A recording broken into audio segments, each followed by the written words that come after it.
In today's world, the news tests the listener as much as the presenter. Do we dig for truth or just blindly accept what we want to hear? Since we're surrounded by fake news, our listening capacity is strained as we seek to learn the truth about the coronavirus. It makes us wonder if there's anything worse than the overwhelming fear and worry about the current crisis that is fed by lack of information. Well, yes, there is. It's the lack of fear and worry over the spiritual crisis. The world is filled with false information about God and His Word, and too few really care. Today's Morning Minutes in the Bible on Throwback Thursday reaches back to October 1969 for some words of wisdom on the subject. From Plain Talk Magazine.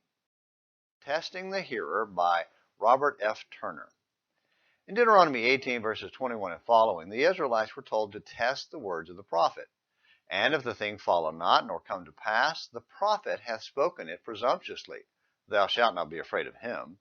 The gravity of false teaching is emphasized by the fact that the prophet who claimed to speak for God, but who spoke falsely, was condemned to death. Verse 20. This is but one of many times that the people were told to test the prophet. Be careful lest a fast-talking preacher lead them astray. But the prophet was not the only one who was subject to testing. What if the sign or the wonder came to pass as the prophet had predicted? Did this remove the hearer's responsibility? Note Deuteronomy 13 verses 1 through 3. If there arise in the midst of thee a prophet or a dreamer of dreams, and he give thee a sign or a wonder, and the sign or the wonder come to pass, whereof he spoke unto thee, saying, Let us go after other gods, which thou hast not known, and let us serve them, thou shalt not hearken unto the words of that prophet, or unto that dreamer of dreams, for Jehovah your God proveth you, to know whether ye love Jehovah your God with all your heart and with all your soul. The hearer was also subject to a testing. Just how willing are you to hear something that calls in question the nature of God and the principles of truth previously learned? Even when the signs apparently came to pass, the words, not the signs, were the final determinants. Truth is a unit, and all so-called new truth must conform to that which has been previously established.